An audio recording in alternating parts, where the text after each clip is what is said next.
Friend, आज का topic हमारा न्यू क्लासिकल पोइट्री जो कि FY UGP के स्टूडेंट के लिए बहुत ही इंपॉर्टेंट है क्योंकि उनका सिलेबस में उन्हें ये पढ़ना है। और आज का वीडियो इसलिए भी बहुत खास है क्योंकि आज हम इसका कंप्लीट एक्सप्लेनेशन देखेंगे इन हिंदी लाइन बाय लाइन और आप इसे एज ए नोट्स भी इस्तेमाल कर सकते हैं। आज की इस वीडियो में आपका सारा डाउट खत्म हो जाएगा न्यू क्लासिकल पोइट्री के ऊपर। तो चलिए वीडियो को शुरू करते हैं। वीडियो को शुरू करने से पहले हम न्यू क्लासिकल पीरियड के बारे में जानेंगे, उसके बाद न्यू क्लासिकल पोइट्री को देखेंगे। न्यू क्लासिकल पीरियड जो कि 1660 से लेकर 1798 तक चला, ये बहुत ही लंबा टाइम पीरियड है जिस कारण से इसे 3 पार्ट में डिवाइड किया गया है। यहाँ पे देखिए, द रेस्टोरेशन पीरियड जो कि 1660 से लेकर 1700 तक चला, द अगस्टन पीरियड जो कि 1700 से लेकर 1745 तक चला, and the age of Johnson जो कि 1745 से लेकर 1798 तक चला। तो याद रखिएगा कि इस पीरियड को इन्हीं 3 पार्ट में डिवाइड किया गया है।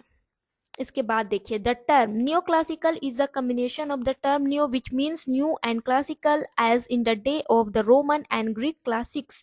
न्यू क्लासिकल यही 2 शब्द से मिलकर बना हुआ है। न्यू मीन्स होता है न्यू, जैसा कि आप जानते हैं, एंड क्लासिकल रोमन और ग्रीक क्लासिक्स के समय को कहा गया है।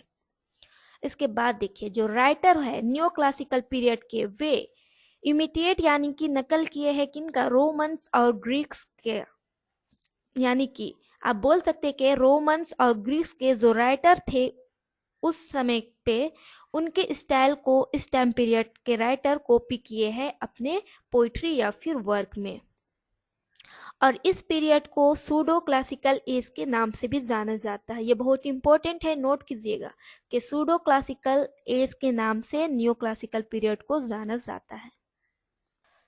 अब हम बात करेंगे न्यू क्लासिकल पोइट्री के बारे में, जो कि आज का हमारा मेन टॉपिक है। न्यू क्लासिकल पोइट्री उसे कहते हैं जो न्यू क्लासिकल पीरियड में फ्लरिश्ड हुआ, ऐसे भी आप इसे जान सकते हैं। इसके खासियत की बात कहें तो यहाँ पे देखिए, poetry was realistic and unimaginative.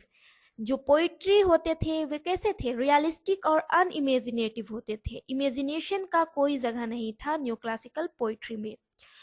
और it ignores the humbler aspect of life and the entire countryside. ये इग्नोर करते थे हम्बलर एस्पेक्ट ऑफ लाइफ और इंटायर कंट्री साइड, यानी कि गांव देहात के जीवन को नहीं दिखलाया जाता था इनके पोइट्री में। तो इनके पोइट्री होते थे किसके ऊपर, टाउन पीपल के ऊपर और रिच पीपल के ऊपर, यानी कि शहर और रिच पीपल के ऊपर इनके पोइट्री बेस्ड होते थे। The poetic style is polished, refined and artificial. जो पोइटिक स्टाइल थे वे कैसे थे, पॉलिश्ड, रिफाइंड एंड आर्टिफिशियल होते थे। During this period the सटायरिक and narrative forms of poetry flourished. इस टाइम पीरियड पे कैसे पोइट्री फ्लरिश्ड हुई, कैसी पोइट्री फ्लरिश्ड हुई यदि बोला जाए तो बोलिएगा कि सटायरिक और नरेटिव फॉर्म्स ऑफ पोइट्री बहुत ज़्यादा फ्लरिश्ड हुई। इसके बाद heroic couplet dominated in this poetry. तो इस टाइम पीरियड के पोइट्री में हीरोइक कपलेट डोमिनेटेड था। तो हीरोइक कपलेट का चलन इस टाइम पीरियड के पोइट्री में बहुत ज़्यादा देखा गया। Strict rules in poetry and imitative poetry. तो इस टाइम पीरियड के पोइट्री, न्यू क्लासिकल पोइट्री एक स्ट्रिक्ट रूल फॉलो करते थे। और इमिटेटिव पोइट्री इसलिए कहा जा रहा है, इमिटेटिव मतलब क्या होता है, नकल। इमिटेटिव पोइट्री इसलिए कहा जा रहा है क्योंकि ये कॉपी किए किसका, पहले के जो क्लासिकल ग्रीक क्लासिकल राइटर होते थे उनके स्टाइल को ये कॉपी किए हैं। तो इसलिए बोला जा रहा है कि इमिटेटिव पोइट्री होते हैं new classical. Poet in classical age balance between poetic substances and poetic expression, but neoclassical poet only care about poetic expressions।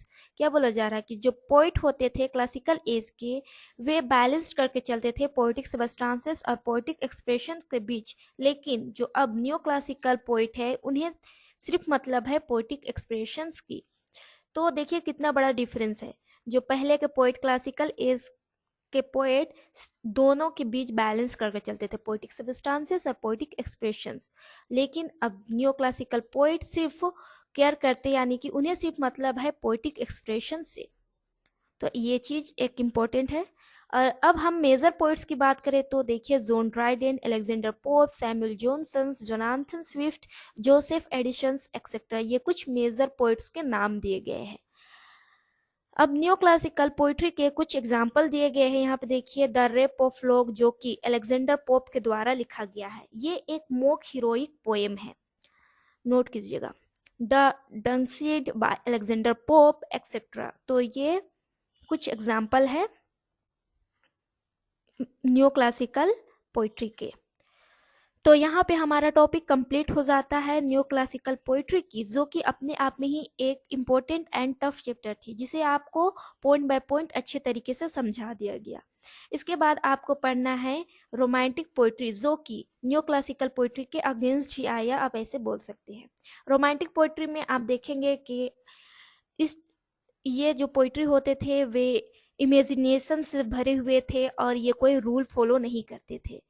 Just यानी कि आप कह सकते हैं कि न्यू क्लासिकल पोइट्री के से अलग था।